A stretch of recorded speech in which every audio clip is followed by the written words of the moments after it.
like to welcome you all to a conversation that we're going to have with our guest today, Opie Thomas from Tupelo, Mississippi.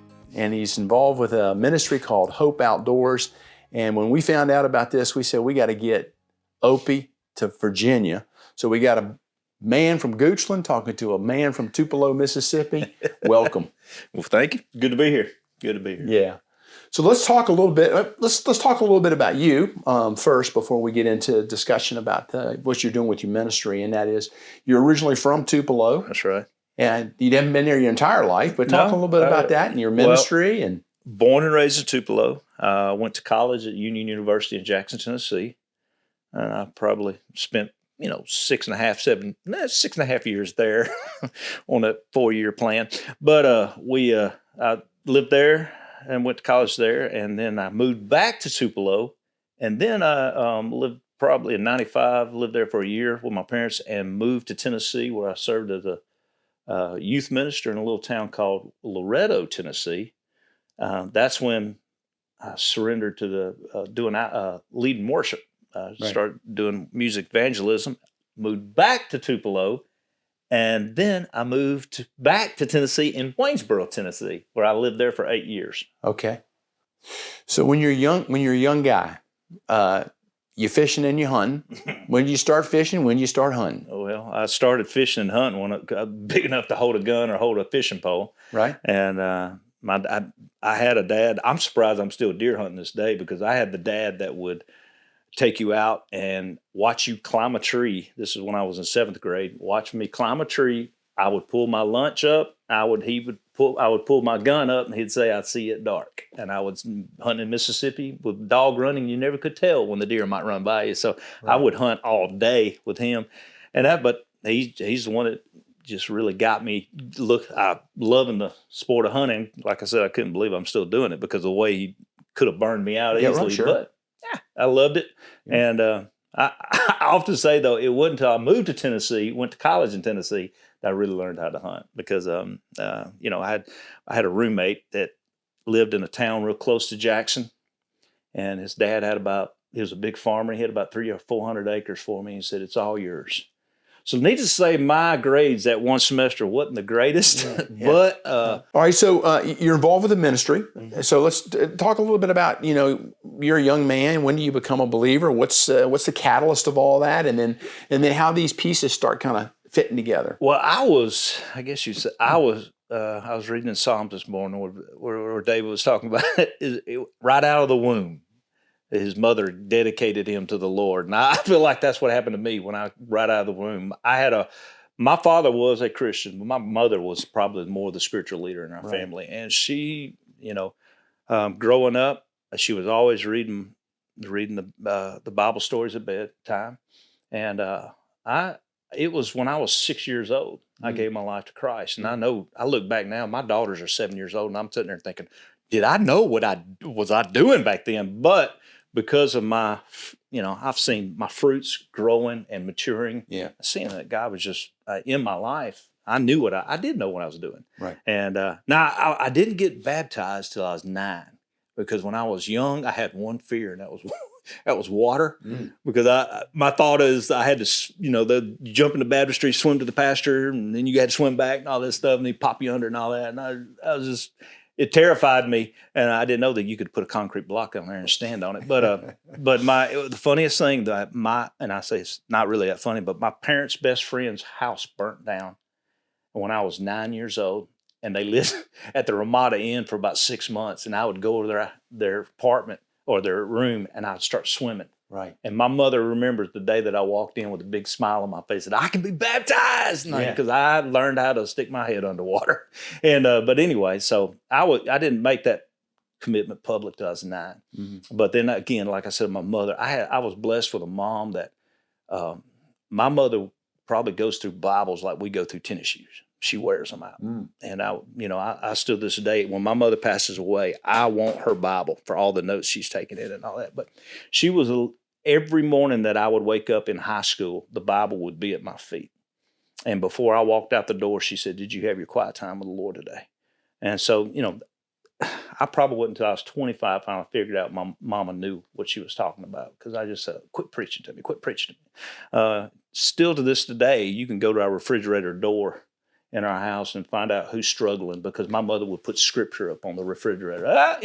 Sister Jan, she needs to quit doing what she's doing. Yeah. But that's the way my mother hammered us. I mean, she would throw scripture. I mean, I could tell you there was girls that I dated in high school that I'd have a stack of Bible verses about that high, because she would have them at the mirrors, on my pillows and everything. Yeah. She was so concerned with my walk with Christ. But I surrendered to the ministry when I was 18. Mm-hmm. But I honestly think that I finally got it. I understood what God had called me to do in my life when I was about in my early 20s. And my mother, that's when I said I finally got what my youth minister was talking about all those years with discipleship, and I got what my mama was talking about, growing a relationship with the Lord.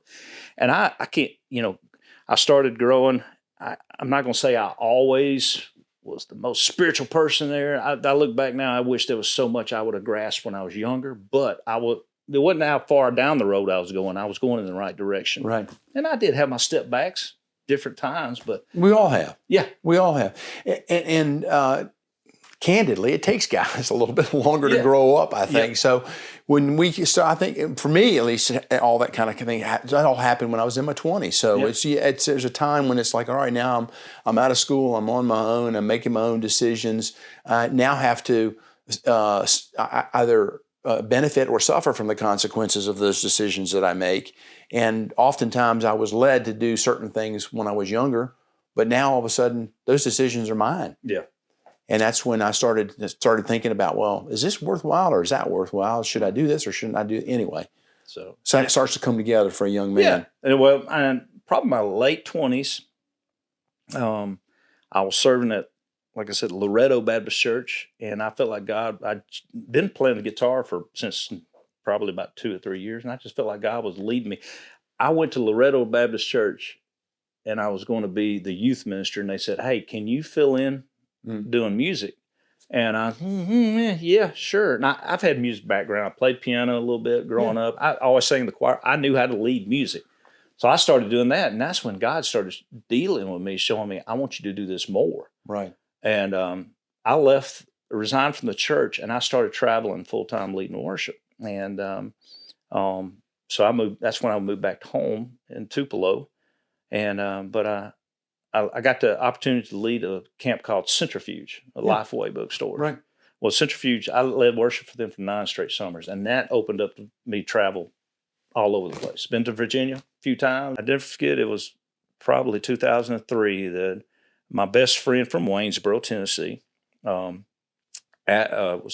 would go to church at First Baptist Waynesboro, and they asked me, said, would you fill in, would you help us with our youth ministry? And I said, well, y'all know what I do. I travel on the weekends. I'm gone for the summer. And they said, that's fine. They really didn't grasp what a youth ministry was all about. Right. But anyways, I jumped in there, and I helped them out, and they provided me a place to stay. So I based my ministry out of Waynesboro, Tennessee, and I got to travel all over leading the worship. And when I was in Waynesboro in 2008, I had about 3 friends that opened up a hunting store. And they would say, hey, can you work? And well, of course, me not traveling on the weekends mostly and nothing to do during the week, I would fill in and help them out, work at the store. And before that, before you know it, they asked me to be a partner in there because they wanted to do guide turkey hunts. They knew I love turkey hunting. And but they also bought camera equipment, and they bought nice camera equipment because we all had the dream of being on TV, right? And started doing outdoor ministry. But that's one thing at that hunting store that God really opened my eyes to was the outdoor ministry in general. Just I'm dealing with guys that would never step foot in a church, but I could have a gospel. So that's what I want to talk about. I want to jump into Hope Outdoors. Yeah. We found you through Hope Outdoors. Mm-hmm. And one of the things that intrigued me so much, and I thought, man, we got to get Opie up here and talk to him about it, is because there's a beauty in ministry that's tangible. And you're definitely meeting a need for some really special folks in an absolutely beautiful way. And as you said, you're reaching out to maybe some folks that are not going to come to church, but they're going to hear about the gospel, and you're kind of blending it with your hunting. Yeah. Well, it was through that hunting store I started freelancing doing videography for, nothing major, hunting shows, but just helping some people out here and there. And it was through that Hope Outdoors, one of the founders, called me up, and I actually went deer hunting with him. And then he said, I want you to come to an event down in Chatham, Alabama. And that's where Hope Outdoors originated. And so I went down there, me and another guy in my store took our cameras. That's when I got to film a couple of hunts, people harvesting. And I just got to see what they did. And that's where I fell in love with Hope Outdoors. Okay. So it's not just hunting. Mm-mm. There's a little more to the story than that. A whole lot more to hunt. Yeah. So let's start to unfold that. Well, of course, I've always, mind of sharing the gospel. And that's what I love about what we do with Hope Outdoors. What Hope Outdoors does, they use the avenue of hunting and fishing to share the gospel with those. And though we gear ourselves towards special needs individuals. And that's what the originators, the guys who founded Hope Outdoors, their whole deal, they want to use that avenue, share the gospel, but they want to direct it towards special needs and their families. Okay, so elaborate a little bit on special needs. Tell me about some of the hunts you've been on and some of the folks with special needs that you've been hunting with. Now, we're going to have some video we're going to link of some of your hunts, which is beautiful to see. Wow. And so tell us about that. The reason we say special needs, because there's always different types of needs. There's people in the wheelchairs. There's people with maybe a terminal cancer. And we've been known to take children whose father died of cancer or something like that. And special needs is so broad now because it could be somebody with autism so we stay away from the word handicap. Right. Because honestly, they're all special to us. And sure. It can be, it's a broad thing right there. All ages. Children. What's the youngest you've taken? I have taken 6-year-olds. Okay. Oldest person you've taken? 93. And that probably would have been my father. Took him turkey hunting. But we take it. It doesn't matter. How many hunts have you been on? Since 2000 and oh Lord, I can't even tell you. It's way, because I know we've probably reached thousands and thousands of people since 2005, and so when I started with Hope Outdoors, of course, it originated in Chatham, Alabama. There were only 3 chapters. Mm-hmm. Now it's up to 20 chapters, and I became the national director. And it should be more. It should be more. It should be more. Yeah, there's a chapter. There's a group looking here in Virginia want to start a chapter, and so I'm hoping that they're going to go that direction too. Right. But the thing, I can sit there and tell anybody about Hope Outdoors, but until you experience what Hope Outdoors is all about, and in fact, that's the way that we get somebody. If you're going to start a chapter, you have to come to 2 events.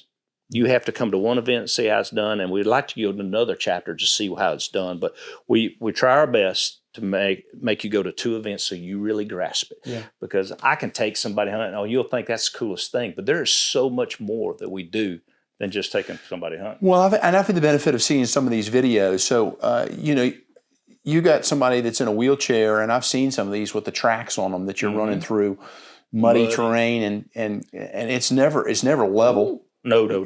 And the Action Track Chair, we got a good relationship with that company, and my guy Philip from South Georgia is our distributor. And every time he comes up, finds a good deal on one, he contacts us and say, "Hey, I got a good deal on one. Y'all need it." Because those track chairs run brand spanking new. They can anywhere from $13,000 to $15,000. And but I'm gonna tell you right now, they are. I have seen kids that had the worst hunting trip ever. They don't see nothing. That if you'll purposely stop 200 yards from their blind and let them drive that track chair to it, when they go through the mud holes and junk that they would never experience in their wheelchair, it makes the hunt. I'm sure. There's a certain freedom in that. That's right. Absolutely. So you'll get in most cases you'll get somebody close to the spot where they're going to go. Yeah. Anybody like that you've been able to get up in a tree stand, and is that mostly your ground hunting? Mostly we're ground blind. Yeah. But if I have a youngster or an adult with cancer, we can they can climb a tree. I've got a double amputee buddy of mine that he will climb a tree stand. Right. But, but there's and his own upper body strength is so strong. But probably 90% of the people that we're dealing with are probably people that think they can't do it anymore, and they don't do it. Right. Or have never experienced it. Right. And so then we do what it takes. I don't care if it's using a track chair, or we put their chair in the back of a trailer and pull them up to the blind. It's just depends. So we utilize what we call them landowners. We utilize that. That's the beautiful thing about Hope Outdoors. We're just not ministering to those people that are in those chairs, those special needs. We're ministering to their family. But if you're a volunteer, I've seen more volunteers come to know Christ. Oh, I'm sure. And landowners. Well, there are two stories that come to mind when I think about this. The first one was I was a youth minister briefly at a Baptist church here in Richmond, Virginia. And I remember when I inherited the youth group, so to speak, part of the tradition, they use the word tradition. They use the word tradition a lot in Virginia. Anyway, was to take these young men and young women down to the beach, down to the Outer Banks. And after I did that, the first year I inherited it, I thought the last thing these young men and young women need is another trip to the beach. And so we got involved in doing and serving, and we did some vacation Bible schools for little small churches in remote places or other places around the country. But the one thing that I noticed was that when these kids got away for a week and realized that they were serving and spent the week serving, it's amazing what it did for their disposition and their personalities. I don't think a lot of folks even understand the beauty of true service. Right. And it's a blessing. Yeah. Being involved with Hope Outdoors, you don't even have to like to hunt. I mean, if you can shake a hand or help somebody move their luggage or serve them food, that's what it's all about. That's the beautiful thing about this ministry. When we do an event, yes, we may have anywhere from 15 to 25 hunters. Our biggest thing that we have is lodging, of course, license, and food is not really a problem because there's people out there saying, "Hey, I will donate this meal or whatever." Absolutely. And so, we have to have volunteers. When we take somebody to stand, when we're dealing with a 300-pound wheelchair, and then you're dealing with somebody that's maybe 200 pounds, you're dealing with 500 pounds, it takes a couple of people to get that person in a blind. But that's the beauty of it. Right. It's just not me one-on-one taking somebody. We use these blinds by Baronet that's called Beast blinds. They are 180 inches wide and about 90 inches deep. And so these things are two blinds together. Sure. We've had up to 8 people in a blind. We had a blind on a trailer in a snowstorm we went in, and we had a little fire going on this. When I say a fire, a heater, and had 4 people around that fire, and we had 4 people around this fire. And we were all having a good time. We didn't see no deer, but we had a good time. But that's why we invite the family members to come. They can go with us if they want to. Right. But another thing because we minister to the family in general, a lot of our chapters now are, if the ladies don't like to hunt, well, the women grab them and say, "Hey, this is what we're going to do. We're going to go shopping." Everybody they'll take them to spas, and they'll take them to get their hair done or whatever. It's amazing the ministry that you can have through a Hope Outdoor event. Right. That's fantastic. Second story I have, I still have very incredibly fond memories of this. I was one of the volunteers for Young Life, and we went to camp with Saranac. And during the week up there, one day they took all the kids from the camp and they hiked up to the top of the mountain. Well, the deal was we don't leave anybody behind. So if there was somebody there that was handicapped, or we're not leaving them at the bottom of the mountain, they're going up. There was a young lady that was a part of our group that had multiple surgeries on her ankles and her feet, and she could walk, not smoothly or whatever else, but she surely couldn't climb that mountain. And so one of the folks pulled me aside and said, "Here's the deal, she's going up, so you need to get a couple of guys." So I wrangled up a couple of the studs, these guys who were seniors or whatever else, and I said, "Here's the deal, this young lady's going to go up and she's going to come down, and we're going to take turns giving her a piggyback ride." So there were 4 of us, and we would, one of us would go until we were tired enough, and then the next person. Of course, the beauty of a bunch of young studs is that they got to out, do their buddy. So I didn't have to carry as much as they did. But the look on her face when she knew that she was going, the look on her face when she got to the top of that mountain and was able to look and whatever. And then when we got to the end, to see the satisfaction or the joy that these young men had, that they were able to help her be a part of that experience. I know to this day, every single one of them remembers that trip. That's right. And there's nothing more satisfying as when we take somebody who thinks their hunting was done or there's no way they could do it, and you see a group of guys take them and they harvest. It doesn't have to be a big one. It could be a doe or a turkey or whatever it may be, and then they walk away, just changed life. And but then those family members get to see it and experience it. But it's the biggest blessing.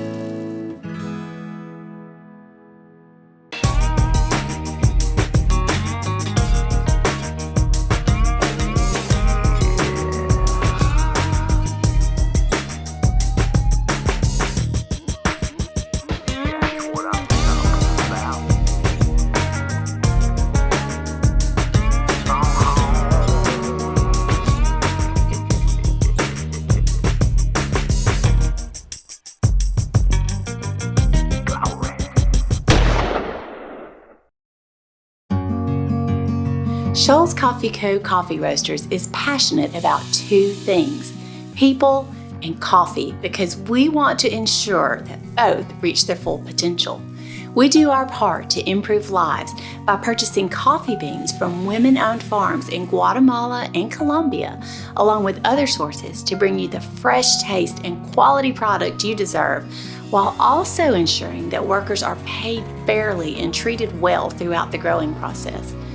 100% of the profit from the sale of Shoals Coffee Co. products is poured directly back into bettering the lives of mothers and babies in communities across the U.S., as well as in the lives of women and children in the countries where we purchase our beans. Our products are available for purchase online at shoalscoffeeco.com and will be delivered right to your door. So buy Shoals Coffee Co. and enjoy your coffee even more, knowing that your purchase is providing for the needs of women and children today, while also impacting lives for generations to come.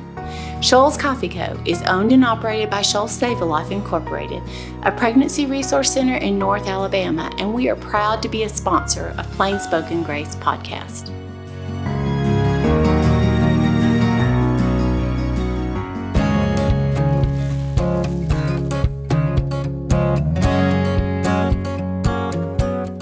So you're in the midst of this.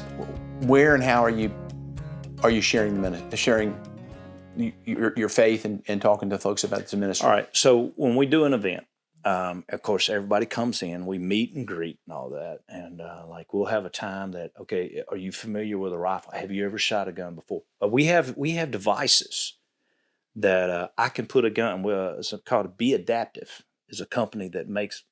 They help you adapt to do anything you want to outdoors when it comes to hunting. I put the gun in the device. There's a thing that hooks up to the trigger. There's a tube. It all hooks up to a 12-volt battery, and they can suck on that tube, and it pulls a trigger.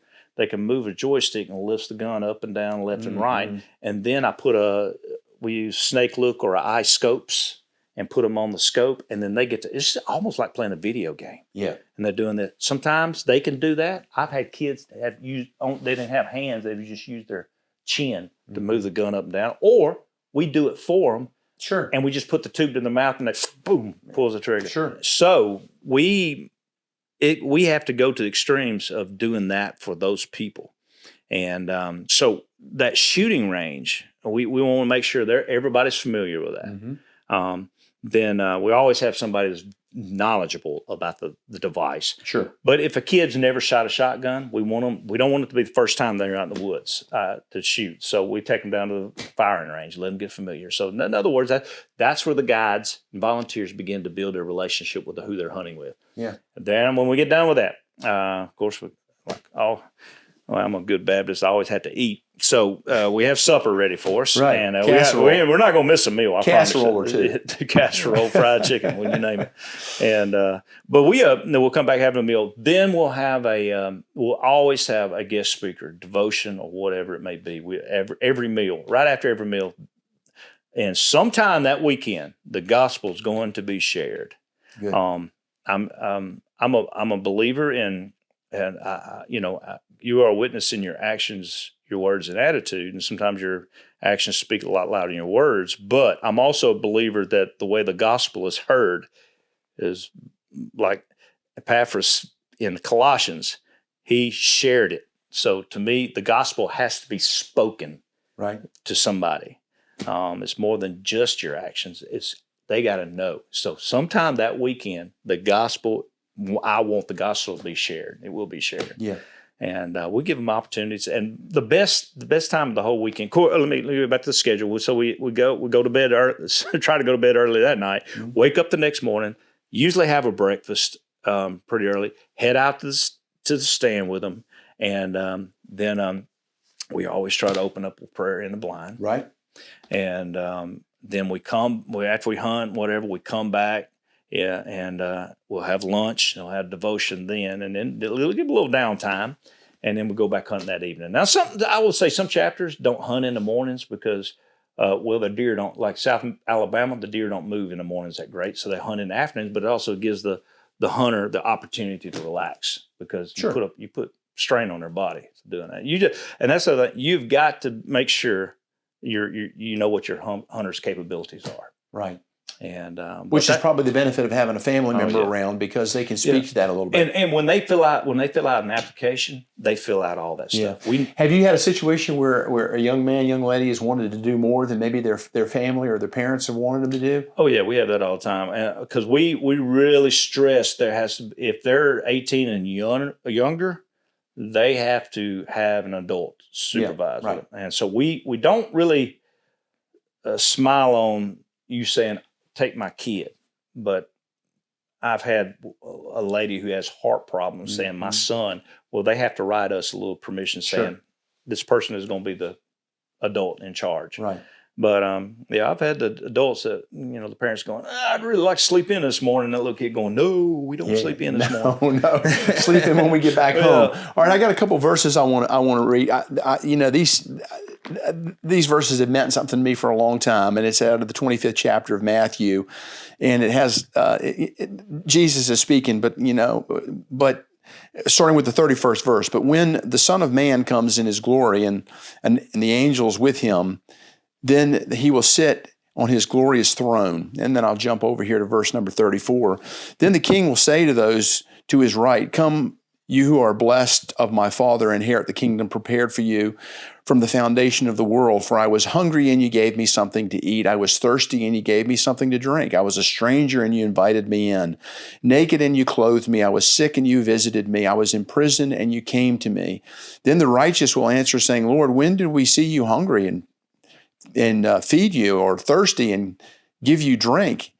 And when did we see a stranger and invite you in, or naked and clothe you? And when did we see you sick or in prison and come to you? And the king will answer and say, truly I say to you, to the extent that you did it to one of these brothers of mine, even the least of them,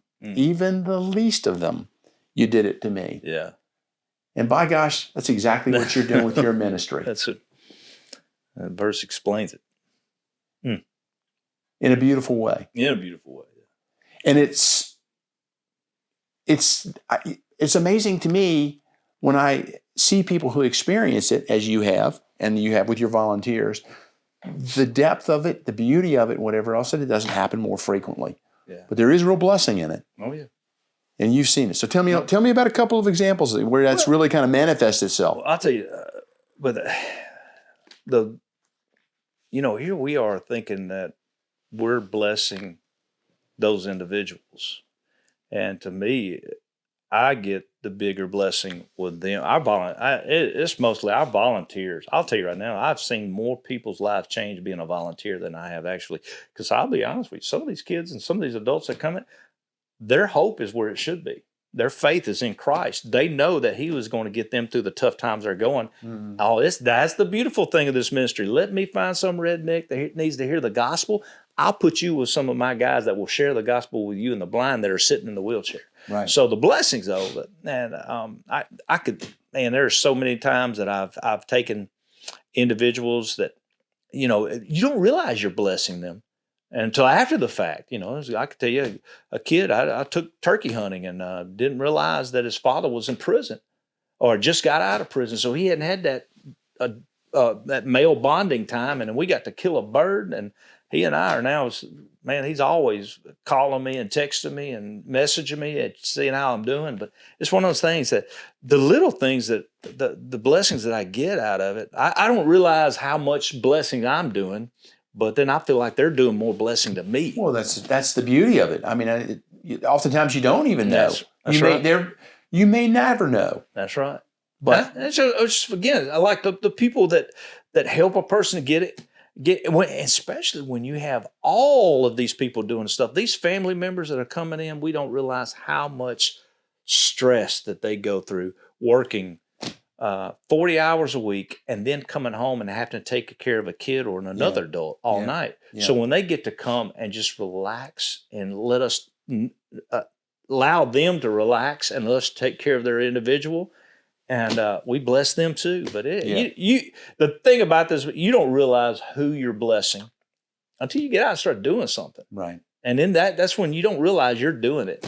But again, that's the beauty of it. Yeah. And so one of the things that you're challenging folks to do is to get more involved and do that. Oh yeah. Yeah. Now I'll tell you, I got individuals. I love telling the stories, and I hope some of these videos you get to see it. That I love. On our YouTube channel, telling these stories of the individuals, what they're going through. I like showing that just to let you know what these families are going through. And I'm always looking. As a videographer, there's no doubt I would love this person to go out there and kill the biggest buck of his life. And I'm finding those places that I got certain places that I know that if I got a good story to tell, I got a place I can take a kid or an adult or whatever, and we can tell a good story and get a good harvest.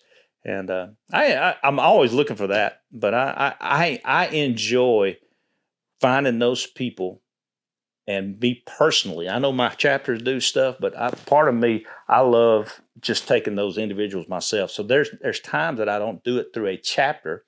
Maybe that person couldn't make an event. And I'll say, well, I got a place that we can go kill a turkey. I got a place we can kill the biggest buck of your life. Right.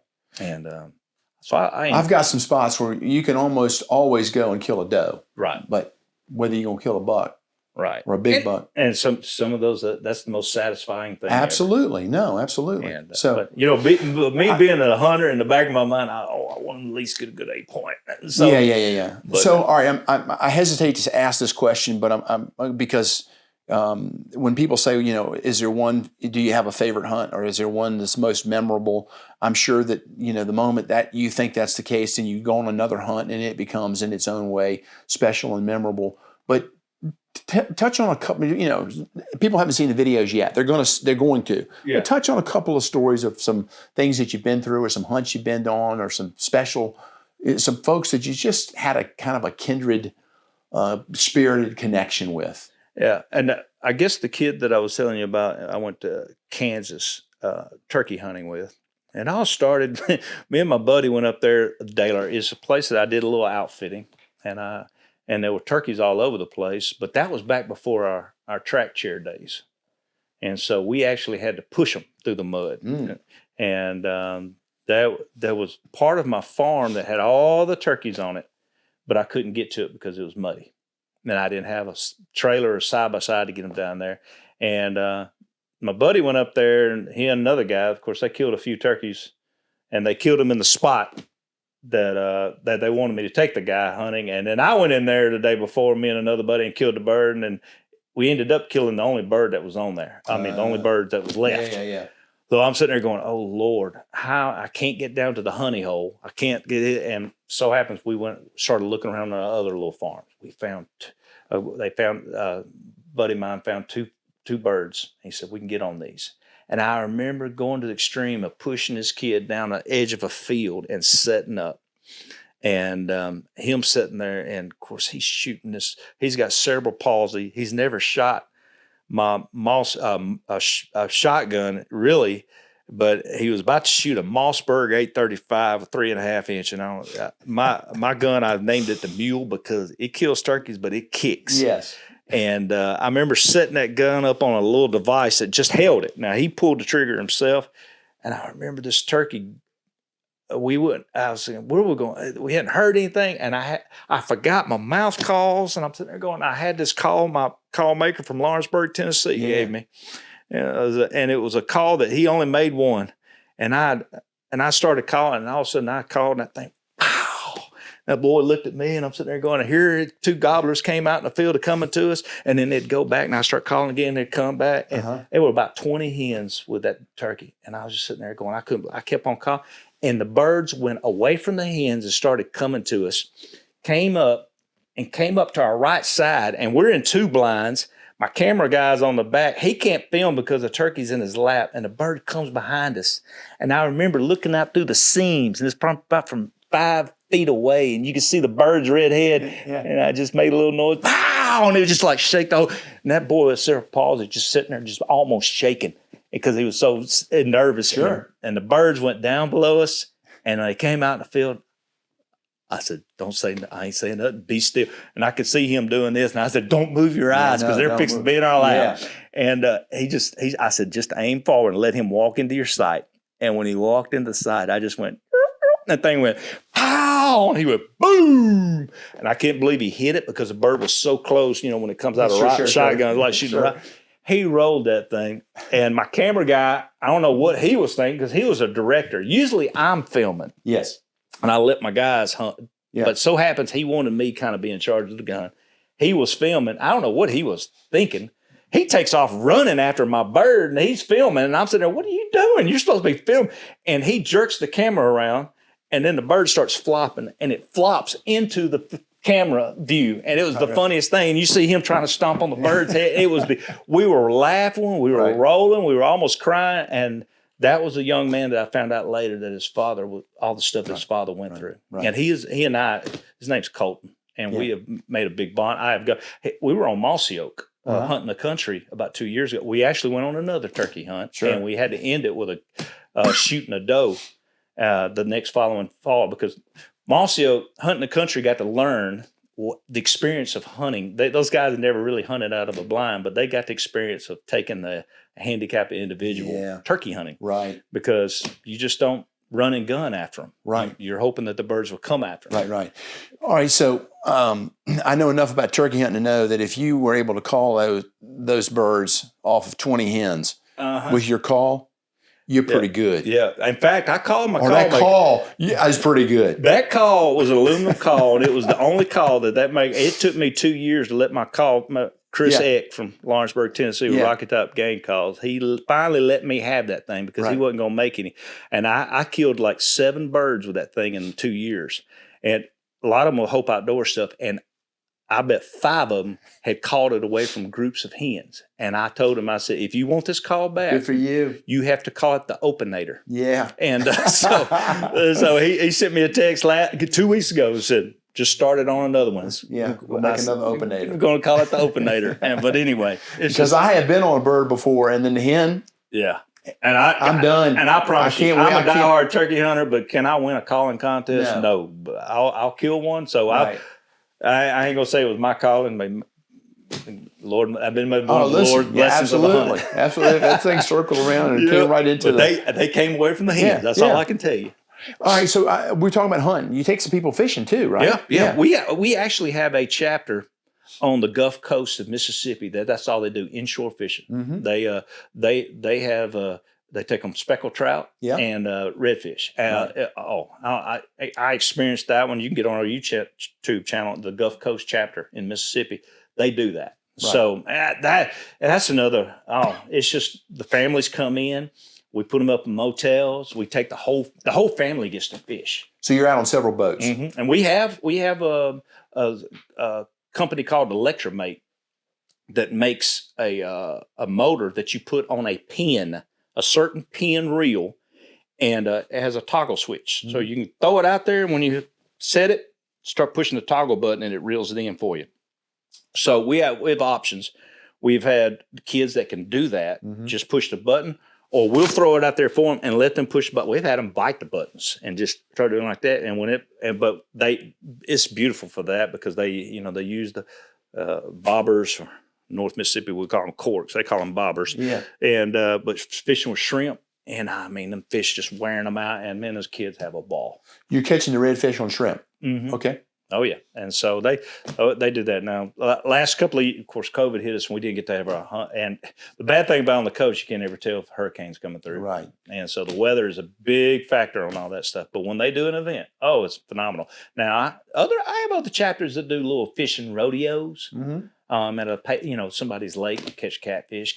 Our Arkansas chapter, they do a big one. They'll have 35 to 50 people coming from nursing homes and whatever, bring them to the lake. And volunteer wise, I will tell you this: you don't want to be around the bank because them hooks are flying everywhere. You get worried about getting hung in the head because they're so excited catching just a brim or bass. And then I got a chapter in Holden, Missouri that Randy Thornton, he loves Hope Outdoors so much. Him and his wife sold their house, their farm, bought a fifth wheel trailer and moved it on the side of Truman Lake. That's where I'm going next week with somebody. Catching catfish, crappie, and then, of course, now spoonbill catfish snagging time. I'm going to get to experience for the first time next week. Nothing about it. Big catfish. Big, look like big sharks with bills on them about that big. And ugliest fish you've ever seen, they got one bone that goes right through them like a cartilage that goes through them. They don't have any bones. I don't know experience. I don't know what that tastes like. We're going to eat something when we get there. That's right. That's fantastic.